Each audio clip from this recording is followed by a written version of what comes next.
baja tahan gempa ya.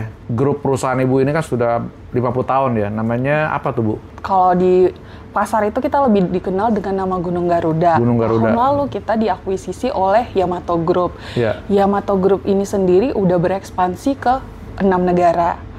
Ada di Amerika Serikat, ada di Thailand, ada di Korea Selatan, Saudi Arabia, Vietnam, dan terakhir ke Indonesia, Pak.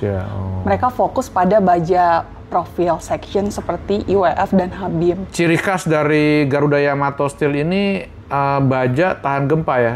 Jadi Pak, ketika mereka mengakuisisi Gunung Garuda, mereka ngelihat Pak, Indonesia sama Jepang itu sama-sama berlokasi di Pacific Ring of Fire. Jadi Jepang, Indonesia sama-sama di area patahan gempa, Pak. Dia ngelihat, oh, inovasi pertama yang kita harus lakukan di Indonesia adalah baja tahan gempa. Karena Pak, tahun 96 itu di Kobe pernah terjadi gempa yang paling besar di Jepang ya kan. Ada 6.000 orang meninggal, Pak. Itulah pertama kali, titik pertama Jepang mengembangkan baja tahan gempa. Teknologi itulah yang dibawa Yamato ke Indonesia. Welcome to SOS Podcast, tempat orang-orang hebat bicara.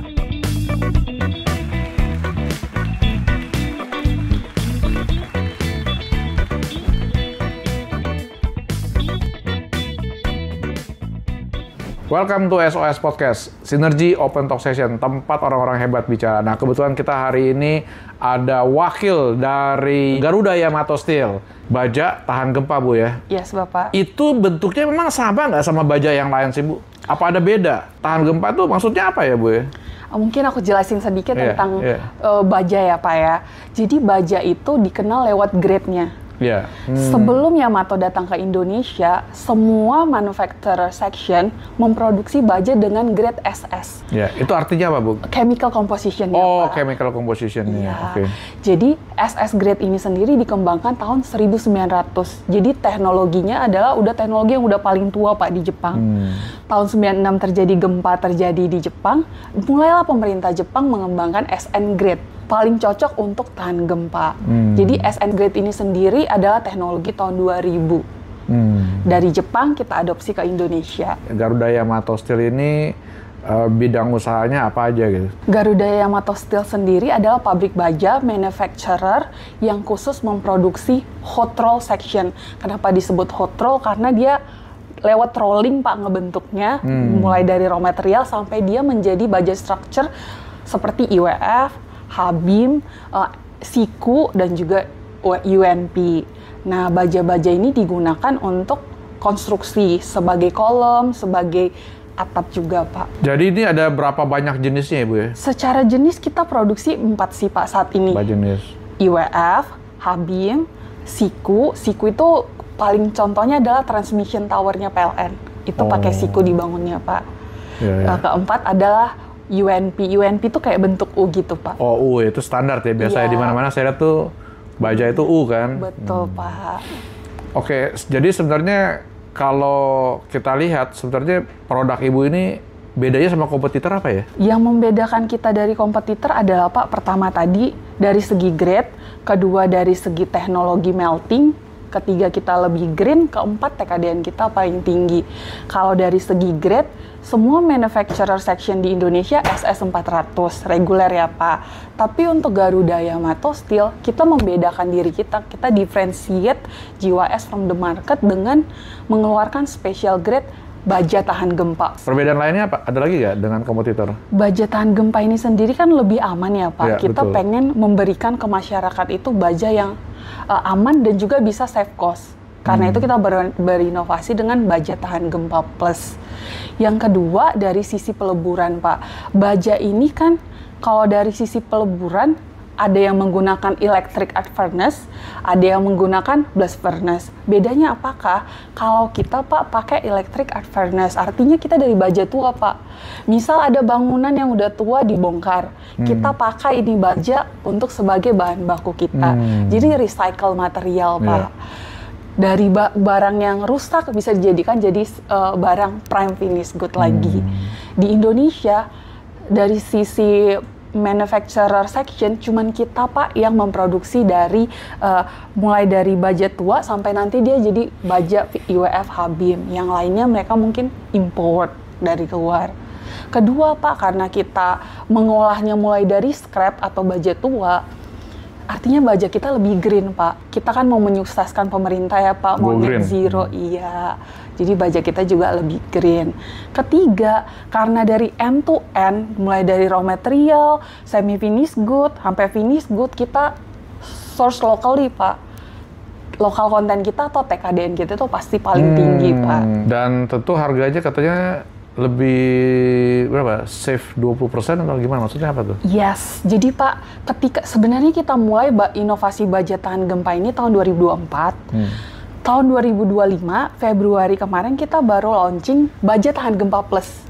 Kelebihannya adalah kita kan mengunjungi ya Pak ekosistem kayak project owner, kontraktor, fabrikator, mereka butuhnya seperti apa sih? Nah, mereka selalu concern soal yang cost. Jadilah kita berinovasi dengan baja tahan gempa plus ini yang bisa save cost sampai 20%.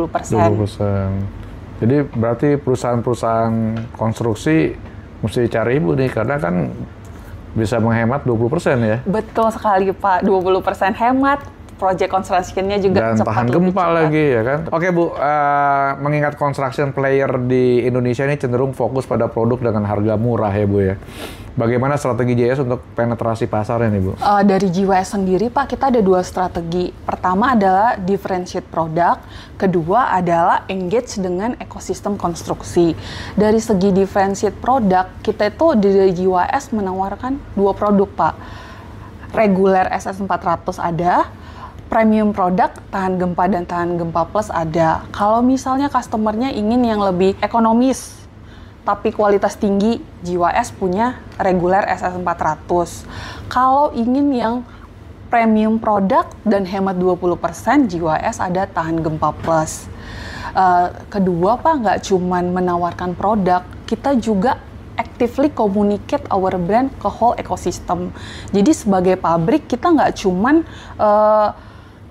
support distributor, tapi kan untuk project konstruksi itu Pak ada project ownernya atau developer, ada kontraktor, ada fabrikator, bahkan structural designer. Jadi bangunan itu kan dimulai dari project owner yang minta ke structural designer atau konsultan untuk ngedesain. Kita dari JYS sendiri ada tim Pak untuk mengedukasi structural engineer. Sekarang di Indonesia sudah ada loh ready stock baja tahan gempa plus. Jadi mereka tahu Pak. Ketika mereka tahu, mereka bisa desain. Kita juga ada tim yang mempromot our brand ke kontraktor fabrikator. Jadi seluruh ekosistem aware Pak. Kita maintain ekosistem ini biar sama-sama cuan Pak. Sama-sama tahu ada barang bagus yang aman dan hemat cost. Kalau kita lihat Garuda Yamato Steel ini kan tadi kan ada teknologi yang bisa hemat 20%. Tapi kan dari China ini kan juga nyerbu juga nih besi bajanya ya. Itu apakah terdampak Bu? Saya percaya ini sebenarnya concern banyak pelaku bisnis di Indonesia ya Pak. Tapi di sini saya mau mengucapkan terima kasih juga ke pemerintah yang udah mensupport domestic business lewat TKDN. TKDN betul. Tapi harapan kita Pak dari pelaku bisnis atau domestik di Indonesia, kita berharap pemerintah lebih mengontrol lagi Pak aliran barang impor yang masuk ke Indonesia.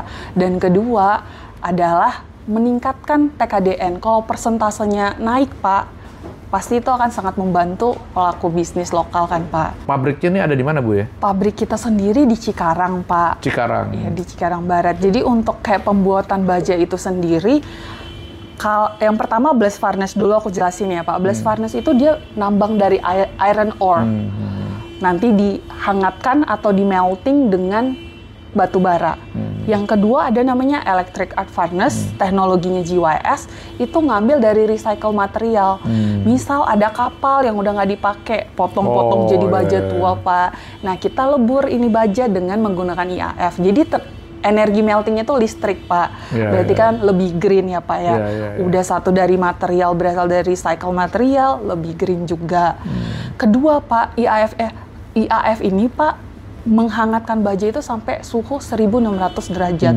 Karena kan Baja tua itu pasti banyak impurity ya Pak, ketidakmurnian. Ketika dia dipanaskan dengan suhu 1600 derajat, itu dia udah menyatu dan kualitasnya lebih baik.